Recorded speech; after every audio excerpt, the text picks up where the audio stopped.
Hi, this is your host, Eric Young. I'd like to welcome you to our call with today's guest, Debra Poneman. Debra Poneman, a pioneer in the self-help movement, began in the early 1980s sharing with thousands of people around the world how to create lives of success and abundance. In fact, some of today's most renowned transformational teachers and business leaders, as well as New York Times bestselling authors, were Debra's students and attribute their mega success in both their professional and personal lives to the principles that they learned through Debra's Yes to Success seminars.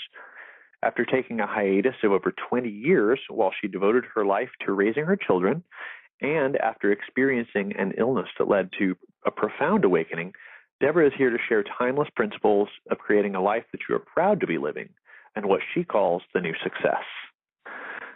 Today, you'll discover how Debra's amazing near-death experience allowed her to actually see the mechanics of manifestation and destruction, how you can remove all barriers to manifestation more effortlessly than you thought possible, how to truly own that seeming misfortune can be a good thing, and how to transmute it into a glorious opening for all the good you can hold, and why the old paradigm for success did not work and led people to despair in the promise of the new success.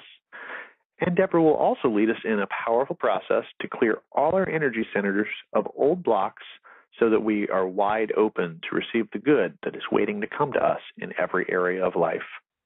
Debra, thank you so much for joining us today. Welcome to the call. I'm so glad to be here with everybody and with you. Well, we're happy to have you here. Thank you so much.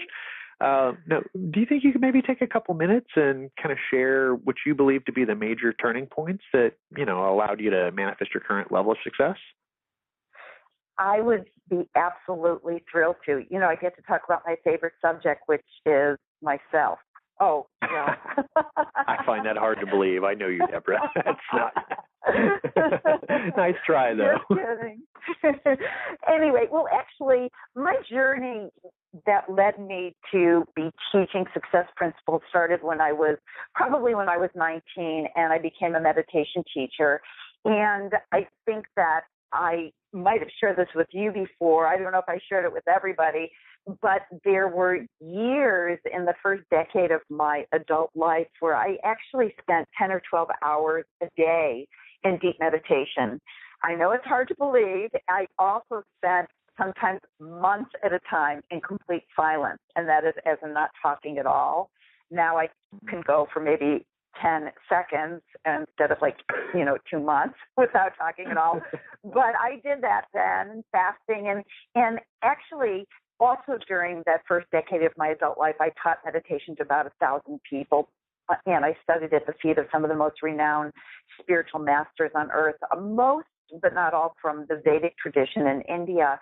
But after about 10 years of living a very subsistence existence, I realized that I was pushing the big 3-0, which I thought was really old at the time, and I needed some basic necessities in my life, like health insurance and car insurance, and as I say, a car to perhaps insure.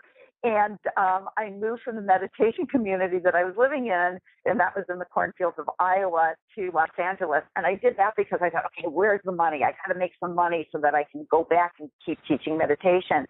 And, that expression, you make plans and God laughs. Well, so I started selling these investments. I worked for an investment firm out in LA. I was such a failure, I won't even go into it. There was nothing right about me selling investments. But as we know, there are no mistakes in the universe. So as much as I disliked what I was doing, it led me to attending a talk, actually thinking I was going to learn about tax shelters, but it was actually a talk on the law of attraction. And this was in the early 80s. And I walked in, and this man is talking about how we draw to us our dominant thought. So if we're talking about lack and limitation and thinking about how poor we are, we will only draw to us more poverty. But if we speak in terms of abundance and prosperity, whatever our current situation, we'll vibrate on that level of abundance and prosperity and pull that into our life. And he said all these amazing things, like the quickest way to become wealthy and successful is by helping other people become wealthy and successful. And you can do that by just wishing them success and prosperity from your heart, and how everything with energy. Well, bottom line, Eric, is that every cell in my body was vibrating. And as I listened to him, I knew what I was going to do for the rest of my life. I knew why I went to LA I knew why I was working for this financial company, even though I was a dismal failure, because it led me to that place. So I did what any intelligent person would do. I went in, quit my job the next morning, and I spent the next 4 months reading everything I could and listening to those little cassette tapes. There was no internet back there, from the masters who lived and taught these principles, people like Napoleon Hill and Wallace Wattles and Earl Nightingale and Emmett Fox and Florence Shinn.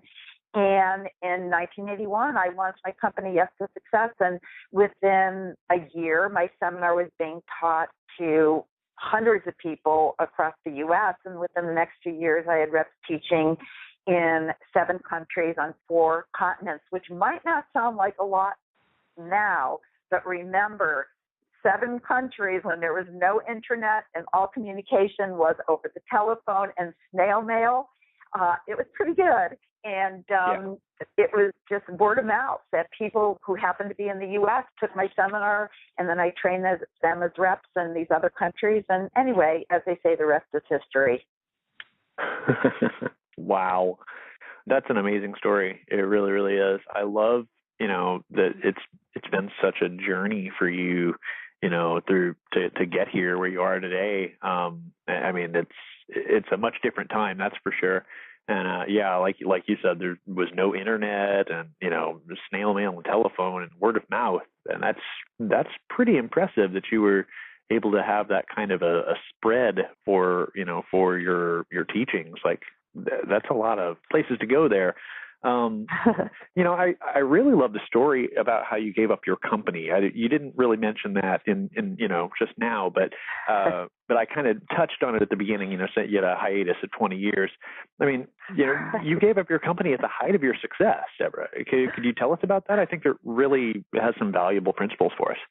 Yeah, well, I did. And see, basically, when I started my company, one of the principles that I teach is that an idea comes to you because it wants to be manifested by you. And that's why we all have different ideas. One person has the idea to open up a massage school, another person a gluten-free bakery, another to become a videographer. And what I believe is that the Creator whispers in our ear, open up a gluten-free bakery, because that is needed in creation at the time to move creation forward, okay? So I believe that the Creator whispered in my ear and put me in the place where I realized that I wanted to teach these principles of success and prosperity. And when the Creator whispers it in your ear, because basically the Creator, or God, that's the God of your understanding, can't come down and open up a gluten-free bakery him or herself. Can you imagine God putting on an apron and start kneading the dough and, picking out signage? No, not going to happen. So the Creator whispers it in our ear. And if we don't act on that whisper, then the Creator is going to whisper it to somebody else who is going to act on it. And I knew when it was whispered in my ear to start the seminar company that these principles needed to be learned by people throughout the world, I took the action. And I also know that if you need to take a little bit of time off, if this is what you were put on earth to do, if there's a term called dharma, and it's a Sanskrit word that means the way for you. If it's your dharma, it's not going to go away if you take some time off. And what happened to me was, as my company grew, I had contracts with 5 major U.S. companies. I was doing in-house training, and that was amazing in the early 80s for them to hire a woman to do corporate training. Believe me, it did not happen back then. And I had the first infomercial to ever sell a self-improvement product, another cool distinction. And some of today's most renowned transformational leaders were my students. And my agent was about to close a deal with a major publisher, and I was in negotiations with the Hollywood producer major to have my own daytime TV talk show. And I just gave it up, like immediately, lock, stock, and barrel, because basically what happened was when my daughter was born, I took one look at her and I thought, new path, new passion. Yeah. And people say, oh, you were so brave to give it up. No, I wasn't so brave to give it up. I was in love, and I didn't want to leave this child to go to the bathroom, let alone to go and record a TV show every morning, or I had a contract in Singapore. I was supposed to do a series of seminars in Singapore, and I remember when the guy called me and said, hey, I heard you had the baby, let's get going, let's set the dates. And I said to him, I really did. I said, well, you're going to have to call me back in 18 years. I just knew that I wanted to be a mom at home. And then it turned into 21 years when my son was born. And the interesting thing is, Eric, is that people said to me, have you gone out of your mind? Because I was giving up so much. And my answer was, yes, absolutely. Right out of my mind and right into my heart. And, I just had to do it to be true to myself, because what I teach is to follow your heart. What I teach is to be authentic. And I believe that we all have authenticity meters. And we know if the person standing up there is really the teacher who is living their teaching. And I would not be the teacher living my teaching if I was traveling around when my heart was at home with my little baby, with my little girl, and who's now 25, by the way, and my heart is still with her, of course. She's still my baby. But it wasn't a choice. But I also believe that ultimately we all have to go out of our minds and be led by our hearts, not only for our own happiness and success, but really and truly I believe it's for the survival of our planet. And when we begin to spontaneously go out of our minds and live from our hearts and make our decisions and conduct our relationships and our businesses, and by the way, we can start doing that now consciously. If you're ever in an argument or a discussion and you are just hell-bent on being right, consciously move your attention from your head into your heart center, and you will automatically lower your barriers. You see, because the mind judges, the mind divides, it separates, it fears, it looks for what's wrong with ourselves, it looks for what's wrong with others, it sets up barriers, and it wants to be right. And I love what Gary Douglas, he says, the mind is a terrible thing, waste it. And I think that's hysterical because it's true, but the heart sees what's right. The heart unifies. The heart loves. It doesn't ask what the difference is between you and me. It doesn't judge. It says, what's the same about you and me? And it asks what's possible, and it asks how we can love each other more. And it doesn't even ask. It just loves. So anyway, I just followed my heart, and I gave it up. And really, I didn't give up anything because I gained the universe by being a mom at home, and there I remain for the next 21 years. Wow. Yeah. I feel like a lot of people would love to be able to live in their heart like that. I mean, you say it wasn't brave, but I feel like a lot of people really, it kind of is in the sense that we're culturally pushed nowadays, especially with women. I mean, you were there at the beginning of that, with the rise of women in the workplace, as far as like in the corporate world and things like that. So, you especially, I'm sure, could have seen that. And there's this sort of like social drive to make people put their work first. It's interesting though, and I think it does require a certain amount of bravery to do that. But at the same time, I do completely understand what you mean by you were just in love and you just did what you had to do. I just feel like maybe more people, wish they could follow their hearts like that. That's just beautiful.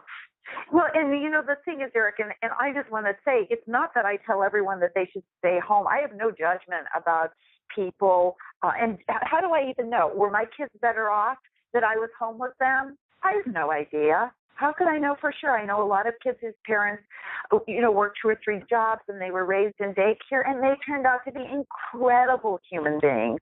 So am I saying that everybody should stay home with their kids? No, absolutely not. What I say is follow your heart. That's all. Right. You had what most people would call a near-death experience recently, and you'd said that it helps you, understand what is really going on in creation. Well, I'll leave out the gory details of how I almost died because I don't think there's need to know everything. But I'll just give you what led up to this experience. What happened was I got what I thought was the flu. And usually when I come down with the flu, I just take a bunch of golden seal, echinacea, whatever, just boost my immunity. And it's gone. I mean, I never even really allowed that flu to develop into anything full-fledged. But what happened was I was starting to get flu-like symptoms, and I took what I always take, and it didn't go away. Actually, it got worse. And I thought, well, I better up my dosage. And it got worse, and it got worse. And it was on a Monday when I first felt the symptoms, and Wednesday I was sicker, and Thursday I was sicker, and by Friday I was really sick. But I'm not a Western medicine kind of a gal. I am definitely an alternative kind of a gal, and I think that's why I'm so incredibly healthy and really, really never get sick. But by Saturday, I really thought that I could, in fact, like maybe even die. I was so sick. So I called my favorite healer, Mr. Bill Farber, and I gave him a call, and I said, Farber, you have to help me. Actually, I didn't even say it with that much strength. I could barely whisper. And he had actually saved my life once before when I was in India, and I had contracted something, doesn't matter, and he helped me. And so he said to me, I will help you, but you have to promise that you will do exactly what I tell you to do. And I said, yes, whatever. Because I was scared at that point. And he said, we were on the phone, and he said, call 911 immediately, which is not what I expected him to say. But I thought, if Farber's saying it, I'm going to call 911 immediately. And I called 911. When the paramedics arrived, they took all of, the vitals and blood pressure and this and that, and they said, what hospital do you want to go to? And I said, Evanston, which is about 10 minutes away, and they conferred with one another, and then they said, we don't have time. We're going to take you, and there's another hospital that's around the corner that's only 3 minutes away instead of 10 minutes away. And I thought, oh, that's interesting. This must be a little bit serious. So anyway, I got to the hospital, and apparently my blood pressure was 69/30, something like that. And apparently most people don't live if it goes under 70. And when I got to the hospital, I had what was called an acute sepsis, which means that there was bacteria in my blood. And usually when there's bacteria, if there's one type of bacteria in your blood, it's really serious. And I had 2 deadly bacteria in my blood. And basically what happened was the next 3 hours in the emergency room were spent basically trying to save my life. Wow. And what happened while I was there, I was lying there, and I realized that I could die. Actually, I was looking at the blood pressure, and it went down to like 67/20-something. And I saw everybody running around, and I knew that I could die. And that was okay. I'm not scared of death at all. It's just like another exciting adventure on the path. But all of a sudden I realized that when my eyes were open and when my eyes were closed, I could still see everything that was going on in the emergency room. And it wasn't like I was hovering above myself. It was just I noticed my eyes were closed and I could still see what was going on. And what I saw was the perfection of creation, nothing less. We think that we're the doers, and I saw that although everybody thought that they were doing what they were doing, they weren't. There was a light that was orchestrating everything. There was a light that was actually moving the hands and moving the bodies from one place to the other, and I saw that there was an absolute perfection, and that when one person moved, it was like a fine-tuned watch, that if one cog moved in the watch, then it would move the other cog, that would move the other cog, and it just fit together like a symphony. And I was laughing, I was chuckling inside myself. I didn't have strength to chuckle out loud, but I was chuckling inside myself, thinking how important we think we are when we're not even the ones that are doing anything. There's a force greater than ourselves that's orchestrating the perfection. And not only that, I saw when something happened that looked like a mistake, there are no mistakes, because if what looks like a mistake occurs, that's because that has to happen for the cog to move in perfection. So there's the next thing that happened. And then I saw what I think was probably the most powerful thing that I had ever seen. Well, 2 things. One is I actually saw that the light of each person, I mean, there were the people who were very self-important, like the doctors, and then there were the people who didn't think they were very important at all, like the people who would bring the utensils and bring the trays and hold the IV bag so the nurse could hang it up. And I actually wanted to cry because I wanted to scream and I wanted to say to them, you are just as important. You know, you might take 3 buses and not even be able to afford a car to get to work on your minimum wage, but your light is just as bright because the light that was coming out from the person's soul, from the person's heart, it didn't matter what their title was. It mattered the sincerity of the service that they were performing and the love with which they were performing that service. And I saw it. And the people that were holding the tray, some of them, their light was really brighter than the person who thought that they were really the kingpin in that emergency room. And then I saw the mechanics of manifestation and destruction. And for really years in my Yes to Success seminar, I always taught the power of our words and how our words have manifestation power. But I saw it with my own eyes in that emergency room, because what I saw was this nurse went over to my husband and put her hand on his shoulder and said to him, "Don't worry, she's going to be fine." And when those words came out of her mouth, it was like this light came from her mouth. And the only way I could describe it, it was like My Little Pony, because it was like pink, sparkly light came out of her mouth onto my physiology and strengthened my physiology by her saying, "Don't worry, she's going to be fine." I'm telling you, I saw the power of her words. And then I saw a few minutes after that, the doctor walked in, and the doctor saw that my blood pressure was like down to like 67 over whatever it was.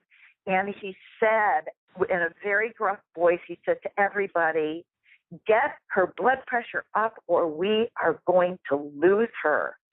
And when those words came out of his mouth, they came onto my physiology, and they were like this gray kind of gunmetal color. And they came onto my physiology and weakened me. And as I lied there, I saw the power that we have. Just with our words, we can change everything about our lives. Wow. Pretty amazing. That's amazing. Oh, my gosh. You know, I don't think people would expect that we just inherently have that kind of power. And it makes a lot more sense when people say, on some level, we already have everything that we need to do to live the fulfilled lives that we want, but we get in our own way. Wow. You said that you help us to truly own that, a seeming misfortune can be a good thing, and teach us to kind of turn it into an opening for everything good that we can hold. We'd really love to know how to do that, and that kind of sounds like it might play into this somehow. Could you maybe expand upon that? Yes, I would love to, because, and again, it's a perfect demonstration of something that seemed so terrible, because I was actually, after that, I was in the hospital for another, 5 or 6 days. I was in intensive care for 2 days. It was touch and go. It was really a very, very intense experience, but I absolutely knew that it was a time in my life where I actually had to experience a symbolic death in order to be reborn to a new life. And there was a lot of things at the time of my life that just had to die in order for me to be reborn into a new future for myself. Sometimes what we do is we get stuck in the misfortune of it. We get stuck in my case, of how sick I was, and I had these projects going on that I had to let go of, and there was a speaking engagement that I was so excited about that I had missed, and an expo. And I know that when we all have something that we look back on that looked like a tragedy, and we look back on it now, we can name a gazillion ways that it turned out to be a blessing. And I mean, how could we doubt that what we're going through is God's will for our highest good when that God force, and again, it's the God of your understanding, that same force is a force that keeps the planets from spinning out of their orbit, causes our blood to circulate through our bodies without us telling it how to circulate, and right. causes right. I mean, it doesn't need us to say, okay, now circulate into the right ventricle, then the left ventricle. No. I mean, that same force causes a flower to grow from a seed. So God, the Creator, doesn't just throw misfortune into your path to trip us up. So why does it happen? Well, first of all, there are a lot of reasons. First of all, any pain you experience is God's way of saying you might want to do something differently. Take a look and see what lesson is there for you to learn. And believe me, I know exactly what I was doing in my life at the time to create that. And yes, I have changed those things up considerably because I do not want to go through that again. If you were going to have a smooth life with no obstacles, with everything going right, with no problems, you would not have taken a human birth. But when you come into this universe as a human, you will be faced with challenges, and you have every resource to create the perfect outcome, or you wouldn't have that challenge. You know, there's this concept in Kabbalah called tikkun. It's Tikkun, and it's a Hebrew word, and it means to correct or repair. And in Kabbalah, they say that you came into your lifetime to face your tikkun, okay? And everybody has a different tikkun. And it might be that some people, and you could think about this, Eric, you know people who their relationships are just a mess. You know, I have friends who have been married 2, 3, 4, 5 times. I do. I have actually a few friends that have been married 4 or 5 times. And every time they marry the same guy, let me tell you, I mean, not literally the same guy, but the same guy in a different body, okay? Right. Obviously, that's their tikkun. That's what they got to get in this lifetime. And many of those people, no financial challenges, no health challenges. Then I have friends who have wonderful relationships, glorious relationships, but their finances are just, you know, always in the garbage. It's just, right. They can never get their financial life together because that's the challenge that they have chosen to face in this lifetime. And everybody has different tikkuns. Maybe people have an anger problem. Maybe they have a compulsion that they need to be right, or they have perfectionist patterns, or maybe they have health obstacles. But when the same type of situation keeps presenting itself to you over and over and over, know that that's your tikkun, or the same person in a different skin keeps showing up over and over. And if you keep dealing with it in the same way, if you run away from it instead of running towards it, believe me, number one, nothing's going to change. And believe me, the next time it shows up, it's going to be even more difficult. So you can do what you always do, and you'll get what you've always gotten. And you can run away with it. You can avoid it. You can blame somebody else for it. You can get mad at God for putting it in your path. Or you can say, thank you to the Creator. Thank you for giving me this health challenge, because now, this time, I get it. And I am going to change my lifestyle. I'm going to stop drinking Diet Pop. I'm going to change my workaholism. And I'm going to have more compassion for other people who are in pain. Or thank you for giving me this child who has an alcohol problem, because now I'm going to be more compassionate for other people whose children have problems. I'm going to learn how to support him so that I'll know how to support others. Thank you for my bankruptcy. I will never again go against my intuition when an investment is presented to me and my intuition is screaming not to do it. And I'll be an example to others who are going through the same thing, that you can go through it with grace, and you can go through it without blaming others. So again, Eric, if you vibrate on the level of, this is a tragedy, how could this happen to me? More and more tragedies are going to continue to happen to you. But if you vibrate at the level of, this is a gift, it will be a gift. And the harvest from planting that seed of, this is a gift, will be more glorious than you can imagine. So just trust that the Creator is going to be waiting with open arms on the other side to say, good job, you did it.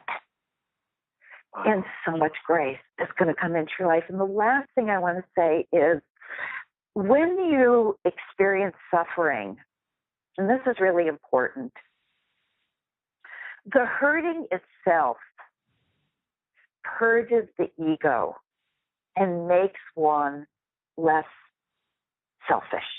I mean, the pain, that's the seed that allows your true self to emerge, the one with no defenses. You know how it is when you're in pain, your defenses just melt away. And when the defenses melt away, then the real you shows up, not the personality you. When you suffer, the personality you gets destroyed, but not the person. The person gets stronger. And that's another gift of pain and suffering. Wow. That's a really interesting point of view about that.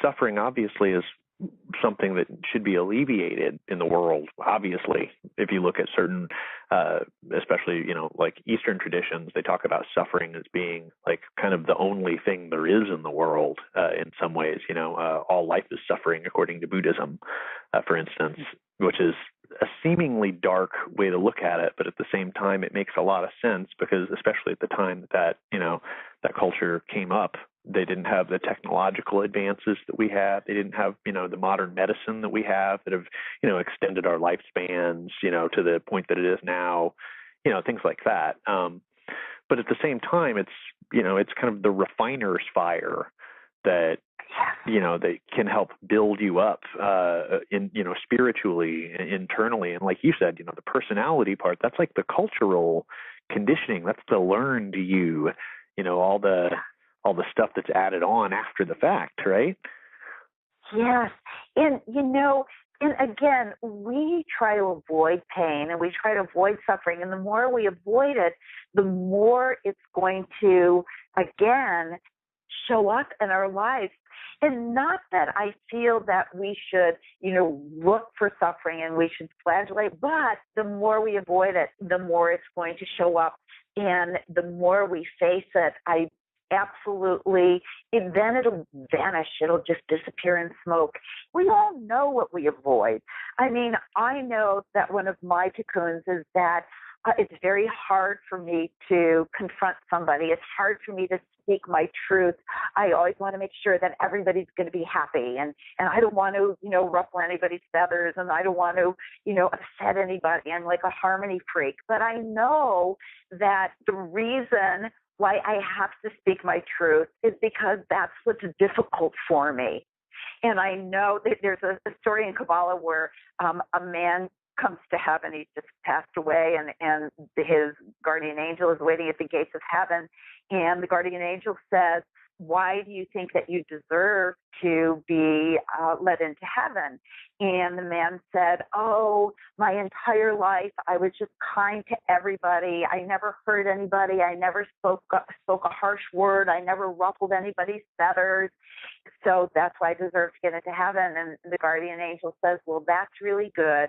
That's fantastic. And that has earned you a first-class ticket to hell. And basically what it is that the people that are listening to this, we're all light workers, and you might not think that you are a light worker, but you are.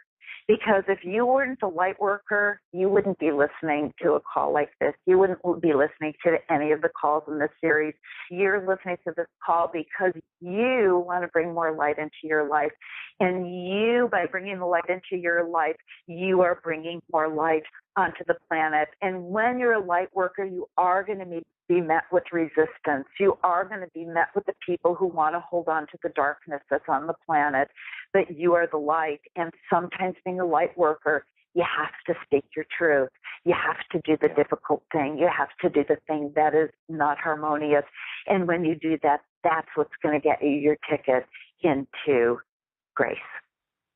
Wow, that's so profound. I completely agree with that. Now, we mentioned at the beginning the new success. What is the promise of the new success? We've been talking about some, suffering and despair, and and a lot of the methods that people have had and the ways of looking at the world, have brought them, not enjoyable existences. Maybe people are trying to look for financial success at the expense of everything else. What do you mean by the promise of the new success? Well, it's really become increasingly obvious to more and more people, not just those of us who are consciously devoting our lives to bringing more awareness and bringing more light and bringing more knowledge onto the earth, but really to everybody, and everybody's doing their part again. I know for a fact that the Creator loves the drug dealer as much as the Creator loves the light worker, that to the Creator, we are all the Creator's children. And the truth is that, sometimes when the Creator looks down, the Creator might even have a little bit more fondness for the homeless person sleeping on the park bench than, the wealthy person who we honor and give an award to. Kind of like when we have kids and we have one that has a few challenges and one that's perfect, our heart might go out a little bit more to the one that has a few challenges. Yeah. But I also know that people everywhere are realizing that the way we've been measuring success based on accumulation and even accomplishment, although not intrinsically bad or wrong, it has definitely not brought anyone happiness or fulfillment. That's why we see these people who seemingly have everything, the rock stars who get to the pinnacle of success and then they kill themselves through a drug overdose, or the people who are millionaires and billionaires and then they take their own lives. And it's because they got exactly what they thought they wanted that was going to bring them happiness, and it didn't. Right.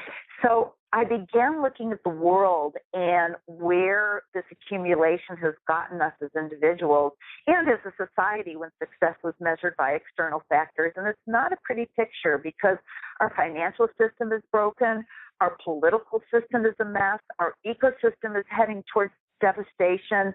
The most affluent people in society are less happy than they've ever been.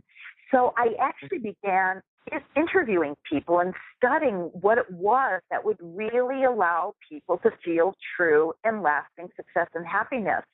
And I had identified 12 major areas, which I'm not going to go into right now, but I discovered that in these areas, if lived in a new way, it would allow people to enjoy deeply fulfilling, truly successful lives.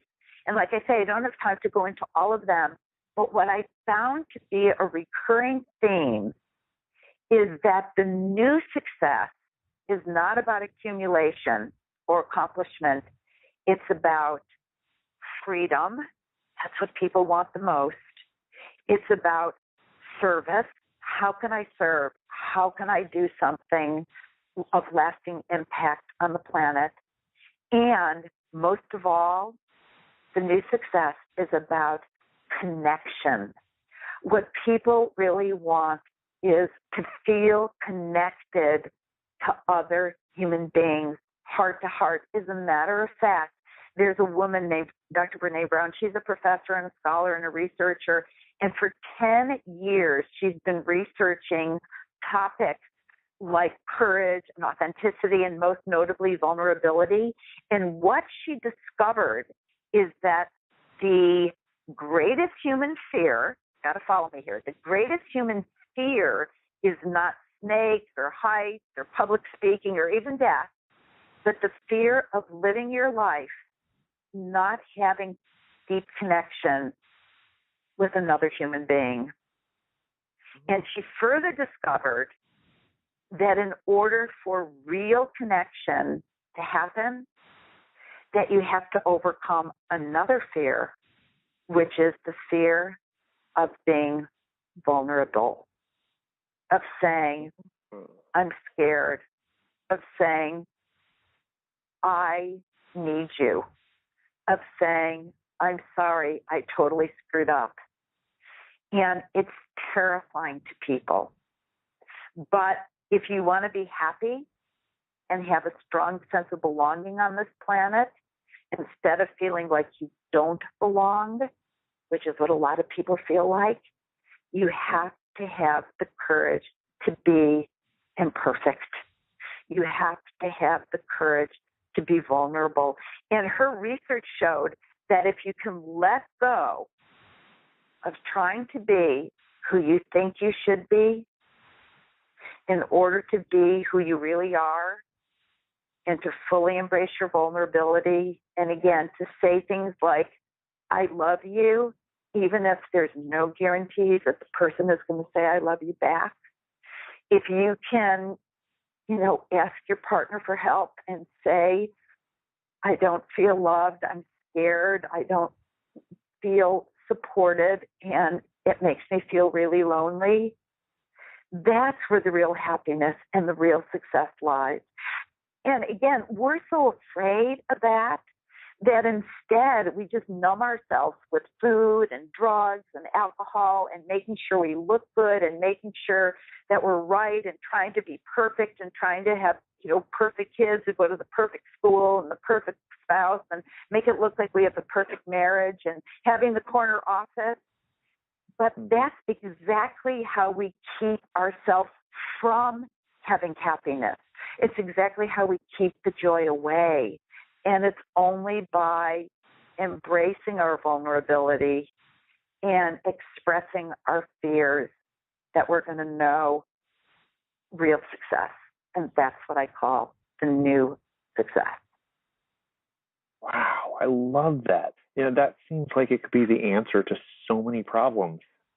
Yeah, it's so simple. Again, you don't have to go anywhere. You don't have to do anything. You don't have to learn anything. All you have to do is say what you're really feeling. I'm scared. I feel like I don't belong and I need you. Oh, that's beautiful. I think a lot of people have a sort of their blockage to that sort of honesty, that level of of authenticity and just speaking the truth. I mean, truth telling is a powerful process in a lot of spiritual traditions. Actually, as you are well aware, I'm sure.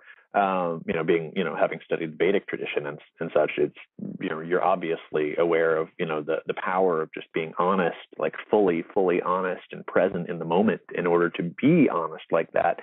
There's blockages that people have to that. We mentioned a clearing process early on. Is that what your clearing process would be for? Is to open the way to do that? Yes, actually, there are energy centers in our physiology. And what happens is that when we're able to remove the blocks, like, for example, in the throat, if there are blockages in the throat, then it's more difficult for us to express and speak our truth. If there are energetic blockages in our heart, it's more difficult to open up to that vulnerability.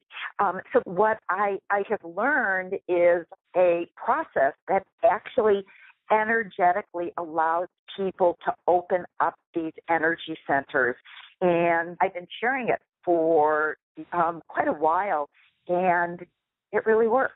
And I'd love to share it with everybody if we have time. Yeah, that would be amazing. I was just going to ask if you could do that. That would just be perfect, I think. Well, I am happy to do it. These energy centers, we call them chakras, which is Chakra. I know most of the people on the line have probably heard that term. It's a Sanskrit term. And there are these 7 major chakras, and there are other energy centers, more minor chakras. And what we're going to do is we're going to do a clearing of these major energy centers. And in order for it to be done most effectively, I would really invite people to sit up with the spine comfortably straight. It doesn't have to be like straight as narrow. Be comfortable.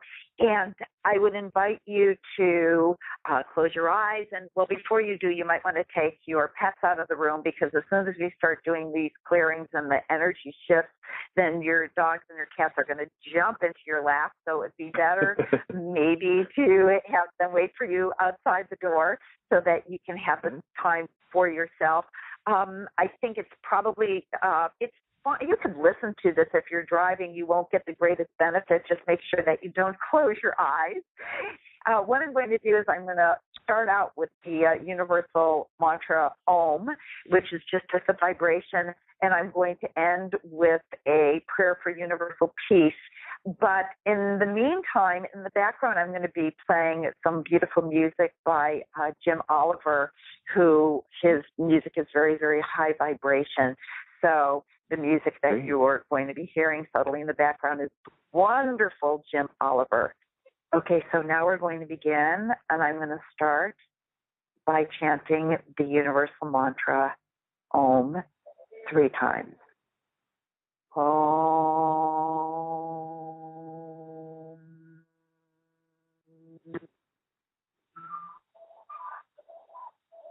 Om.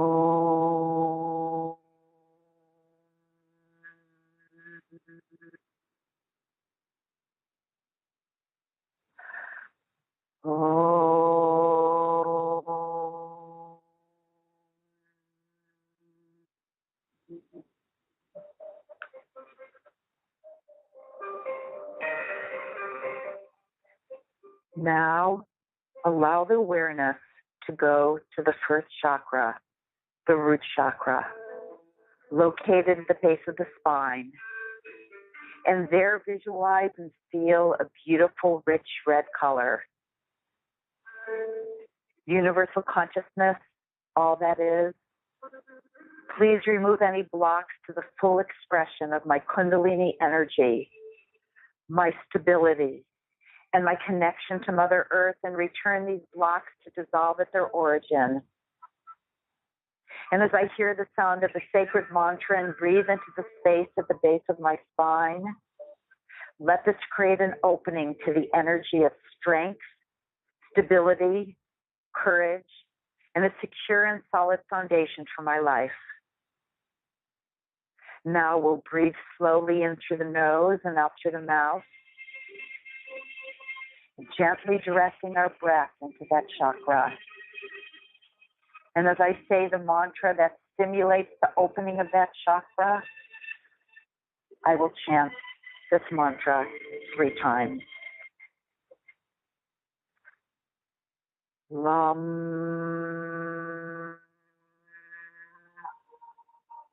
Lam. Lam. And now, allow your awareness to go to the second chakra, located at the navel, just below the belly button. And there visualize and feel a beautiful, rich orange color. Universal consciousness, all that is. Please remove any blocks to the full expression of my creative self, my sexuality, and my joy, and return those blocks to dissolve at their origin.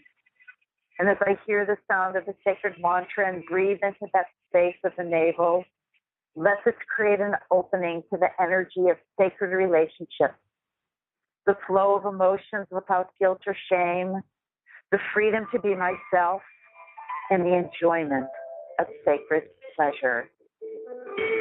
Now we'll breathe in through the nose and out through the mouth, directing our breath into the second chakra. Vam, vam, vam.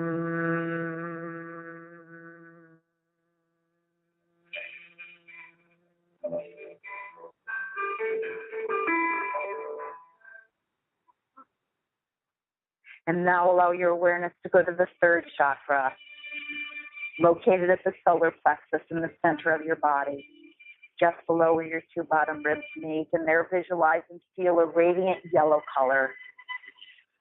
Universal consciousness, all that is. Please remove the blocks that cause me to experience fear, anxiety, judgment, anger, or victimization, and return those blocks to dissolve at their origin. As I hear the sound of the sacred mantra and breathe into that space, let this create an opening for the energy of expansion, personal power, spiritual growth, and a strong sense of self-worth, knowing that I am a powerful creator. Breathe. Rum.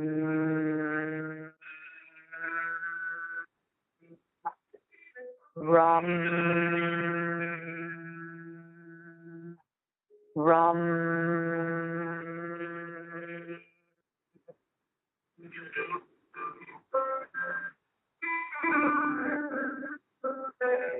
And now allow your awareness to go to the fourth chakra, located in the heart, in the center of your chest. And there feel a radiant green color. Universal consciousness, all that is. Please remove the blocks that cause me to feel loneliness or isolation, that prevent me from loving myself and from giving love to and receiving love from others, and return those blocks to dissolve at their origin.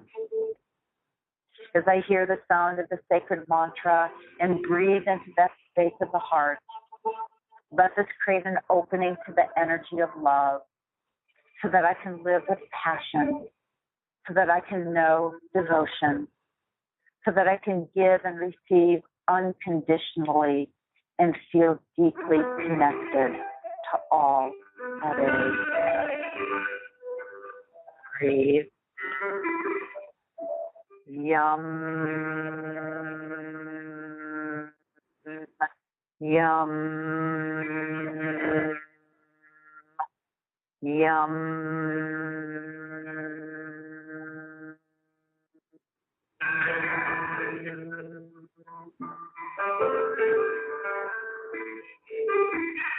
Now allow your awareness to go to the fifth chakra, located in the center of your throat. And there feel a radiant blue color. Universal consciousness, all that is. Please remove any blocks to my ability to speak my truth, to communicate clearly, to express my wants and needs, and any blocks that might cause you to speak words that are harsh or hurtful, and return them to dissolve at their origin. And as I hear the sound of the sacred mantra and breathe into that space in my throat, let this create an opening to the energy of truth, so that I express myself without fear, and with words that uplift, inspire, and are aligned with the vibration of the highest spiritual good for all. Breathe. Hum.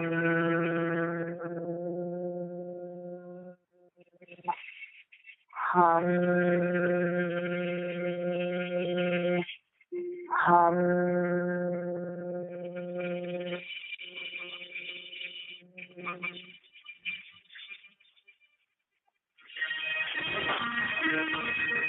And now allow your awareness to go to the sixth chakra, located in the center of the forehead, just above where the eyebrows meet. And there feel a radiant violet color. Universal consciousness, all that is. Please remove the blocks to my ability to see the highest truth, so that I no longer filter the world through the lens of the ego, and return those blocks to dissolve at their origin. And as I hear the sound of the sacred mantra and breathe into that space, let this create an opening for me to accept my own clairvoyance, to clearly see my soul's path, and to trust my inner knowing completely without reservation, surrendering to that voice, the voice that is guiding me to my greatest good. Breathe. Om. Om. Om.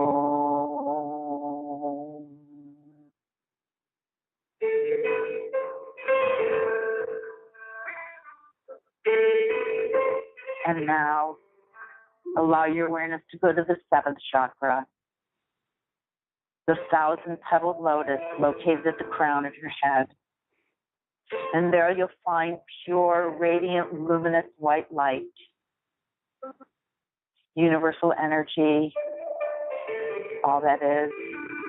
Please remove any blocks to my union with my higher self and knowledge of your infinite creation and the part I am meant to play in it. And return those blocks to dissolve at their origin.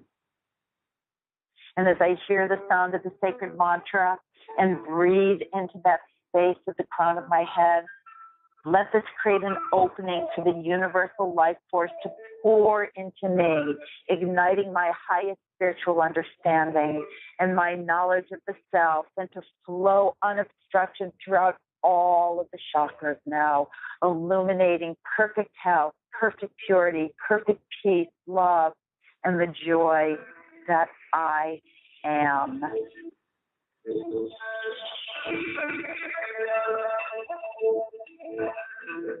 Breathe.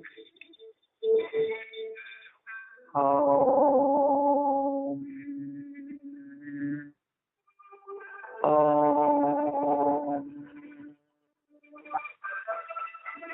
Om.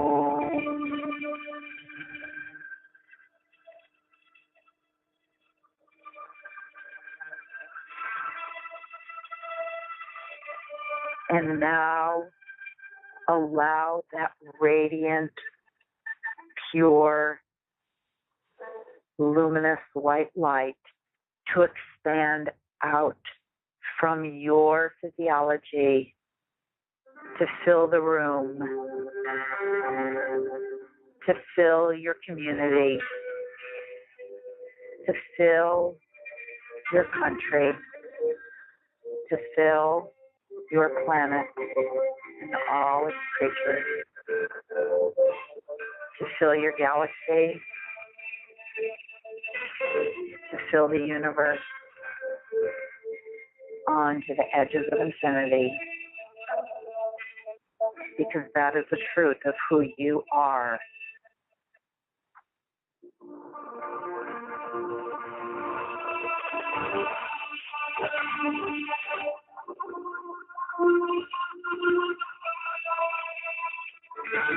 You are a blessing to the entire universe. You are that light.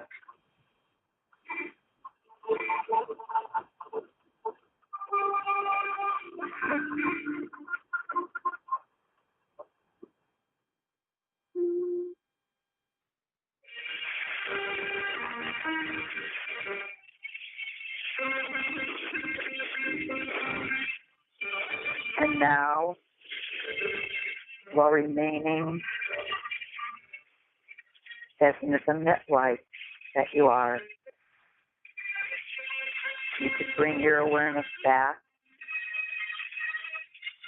through the universe, through our galaxy, back to our planet, back to your country, back to your community, back to your room, back to your body.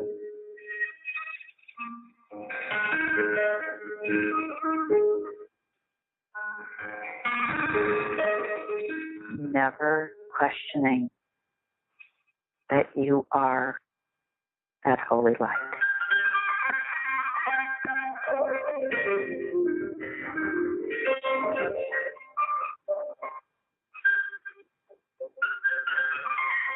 And now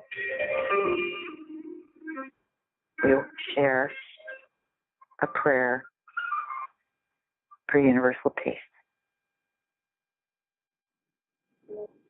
in Sanskrit. Loka samastan sukhinor bhavantu. Loka samastan sukhinor bhavantu. Loka samastan sukhinor bhavantu.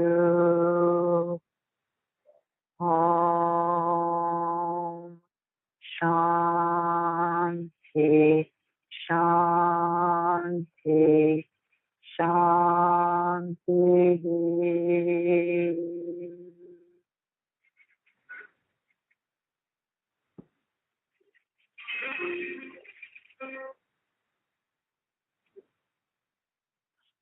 Thank you so much for that, Debra. I feel so open and relaxed now. I love that. I'm curious what's possible for everyone here listening today. While we're all sort of coming back to reality, do you think maybe you could take a few minutes and bring us back with some, maybe some of the turnarounds that you've seen from people who've applied your teachings? Yeah, that's a good thing. That's what I'll do. As we've mentioned, I've been teaching what I teach for many decades, and I continue to choose to teach principles that have withstood the test of time, principles that have transformed people's lives for not only years, decades, centuries, millennium. And then what I've done is I've added new knowledge, new cognitions that I've had to the knowledge that I share.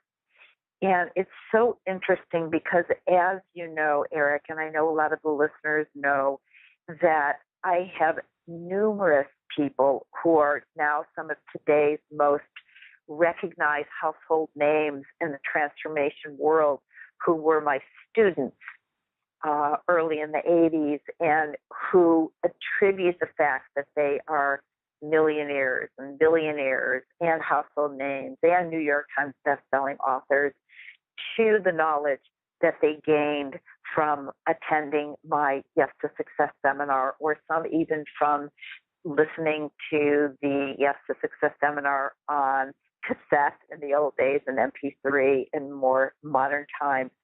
But besides those people, I have thousands and thousands and thousands of everyday people like you and me whose lives have completely turned around by applying the knowledge that I share. Like, for example, there's one woman who, I love this. She had this absolute belief, a story about how because of her age and because of some interesting aspects about her appearance, her belief was that no one would ever want to be in a romantic relationship with her. But using the principles that she learned from my teachings, she was able to create a completely different reality for herself and what she expected. And the most interesting thing about this woman is that she actually took my seminar live, and before the seminar was even over, it's a weekend, through seemingly completely unrelated circumstances, she reconnected with an old acquaintance who became her husband just by changing her mindset. And the way I teach it, the shift can be a lasting shift. So another one of my favorites, I have so many, but another one, I had this young man, he was in his 20s when he started using the Yes to Success principles, and he had always wanted to be a music promoter. But his parents would only pay for his school or help him financially if he went into the computer industry. okay, programming, because they felt like he would always be able to get a job if he went into computers. Well, he was ready to go to school in computers when he took the Yes to Success seminar. And when he was done, there's a lot about getting in touch with your true passions. And when he was done, he basically told his parents, you can do what you want, support me or not support me, but I'm pursuing my dream. And he used the principles that I taught to start a small record label. And in, I think it was about, 5 or 6 years, he sold 49% of his independent record label to a major label for $28 million. Wow. But, I've also had people who employed my principles and they gave up 6, even 7-figure incomes or businesses to do what really made their heart sing. I had one woman who was making 7 figures as a high-end real estate agent, and she employed the principles that she learned in Yes to Success, and she stopped cold turkey, and she's now a kindergarten teacher. Wow. Because she got in touch with what really made her heart sing. And she is going to, that expression that when you come to the end of your life, the Creator is not going to ask you how much money you made, but how many people you made happy or how much love you shared. And she really took that to heart. And there's just so many other things that I could tell you that happen in people's lives, but it's pretty powerful stuff. Wow. That's amazing. There's a lot that we have here to learn from Debra. And she, like she said, she has this special offer for us. Her flagship product, Yes to Success, that has birthed so many just really wildly successful people. And she is offering it for a very low price. I want to give everybody the URL so they can check this out for themselves. I highly encourage you, go check out Debra's special offer right now.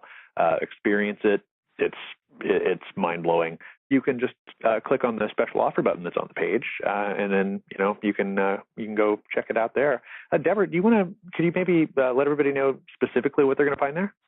The first thing is I give some very, very specific techniques to permanently change your mindset, okay?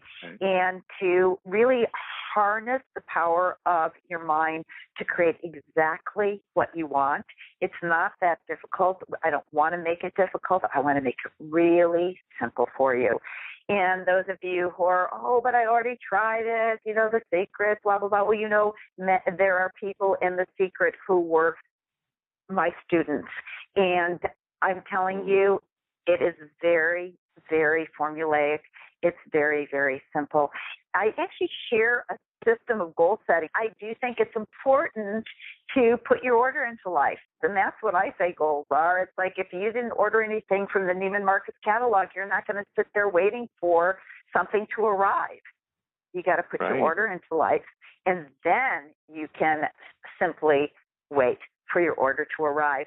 But I'll tell you something else. Actually, one of my favorite modules in the Yes to Success seminar is the one on managing your time and organizing your space, because the truth is our space is made up of the energy, and I absolutely believe that success cannot flow easily through disorder. So I teach people very simple tools for creating an orderly physical environment and also for managing your time effectively, because believe me, that's some people's stopping point in creating their own success are those piles on your desk and those piles at the top of your stairs and the piles in your garage. And I teach you a very effortless way to create an energetic flow so that your success can flow into your life. I also have a module on creating unlimited abundance.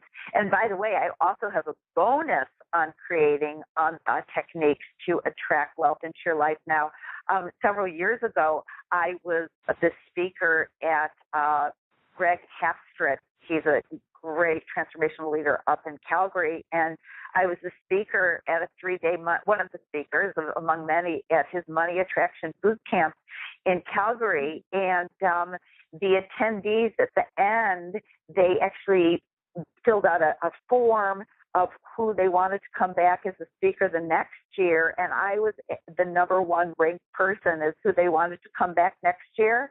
And I only share that because I actually have a copy of that talk, an MP3, that's a bonus. And if I told you the speakers who also spoke at that 3-day money attraction boot camp, you'd be pretty impressed. But since I was number one, I'm not going to tell you who numbers 2, 3, 4, 5, 6, 7, et cetera were. But anyway, I also give some very, very powerful secrets on how to create vibrant health. Everybody can have vibrant health, and the little changes, little tweaks that you can make, again, simple, simple, simple. Also some secrets about what you think is holding you back really isn't. And if what you think is holding you back isn't, then what is? Well, you'll learn that in module number 7 of my program. And also sometimes we feel helpless, that we don't have the power to change the world. We see all of these horrible things going on around the planet, and we just feel like, what can I do? In module 8, I explain things that you can do differently if you don't have to, start giving money or work full-time for a nonprofit or even work part-time for a nonprofit. There are things that you can do that you're doing already, but just do them a little different. And I promise you, you will be a catalyst to change in the world, and you can put your head on the pillow at night knowing that you are making an amazing contribution to the peace, prosperity, and enlightenment to descend onto our planet. And then I have a bunch of other bonuses, and on. People can see them. Basically what I did was I took all of the knowledge that I gained from reading hundreds of books, from listening to hundreds of hours of tape from the greatest masters of success and prosperity. And what I did is I gleaned the most effective principles, and I combined it with my personal experiences and also from my hundreds of hours of interviews with some of the most successful people of our time. And I put it into a usable format and a formula so that people don't have to read 100 books or listen to hundreds of hours of tape. I took the best of the best. And I personally use these principles. It's what I used to start my own company. As I said, within a few years, my seminars were being taught all over the world, and I was featured in newspapers and TVs. And basically no one has to figure out the formula for living a successful life because I already did it. And you can use what I give you. If it doesn't work, you get 100% of your money back. I don't want to keep your $97 if you aren't completely satisfied. I guarantee that either your life completely shifts or you've lost nothing. Oh, wow. That's a really, really generous offer, Debra. I can't tell you how much I appreciate that. This is just amazing, everyone.